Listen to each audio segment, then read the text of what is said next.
Welcome to Just.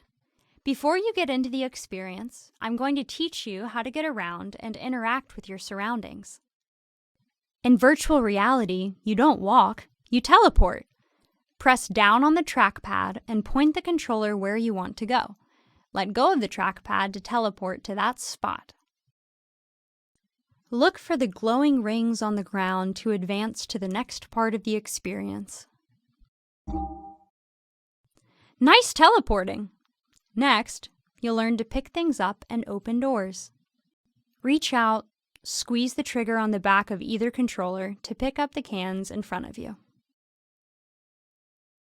Once you get used to that, why don't you try using the trigger to open the door at the end of the hall to begin the experience?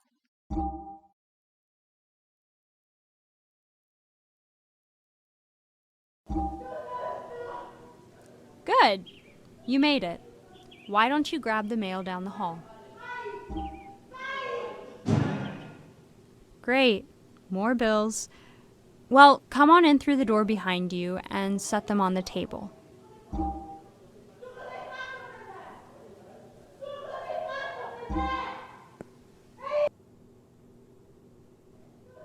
Food is important, but room in your budget is hard to come by when your rent accounts for 2/3 of your income.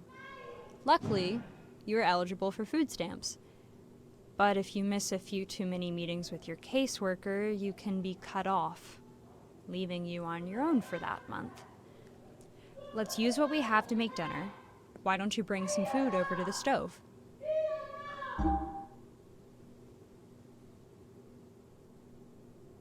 Well, you could use the stove to cook, but last week you had to choose between paying rent and the gas bill. Let's take a look at the bills on the table behind you and see how much we need to turn this thing back on. These bills will pile up quickly, and utilities can be the first expense to cut. In a given year, 1 in 5 poor Black families will receive a disconnection notice for falling behind on utility bills. You don't have enough money to pay for this, but grab your phone and see who we can reach out to for help. It may be a good idea to use your support system for help getting through hard times, but you live in a poverty-stricken area, meaning your close friends and family are likely not in a position where they can help you financially. So it looks like you won't be having hot food tonight. Your couch frequently becomes a bed for friends and family who are in a rough spot. You'll let them stay until they get back on their feet because you know that's what they would do for you. But you need to be careful not to let your landlord find out, or they can evict you for bringing in unapproved tenants. Most of the furniture in here was left by previous tenants. Your landlord didn't want to have it removed, so it's yours now. Speaking of the landlord, maybe we should give them a call about the bathroom sink that stopped working. But you shouldn't expect much sympathy from your landlord.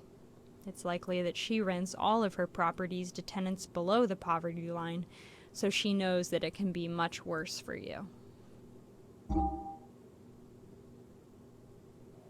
Your neighbors are loud around the clock, but calling the police to report the noise won't help. Your landlord doesn't want a property to be labeled a nuisance by the police, so if you continue to call, she may evict you in order to abate the nuisance, and looking for another apartment isn't easy either. There are plenty of nicer places that are the same price as what you pay to live here, but saving enough money for first and last month's rent plus a security deposit would take months or even years while you still have to live here. Nicer apartments may also have stricter rules about your credit score or eviction history, making you ineligible.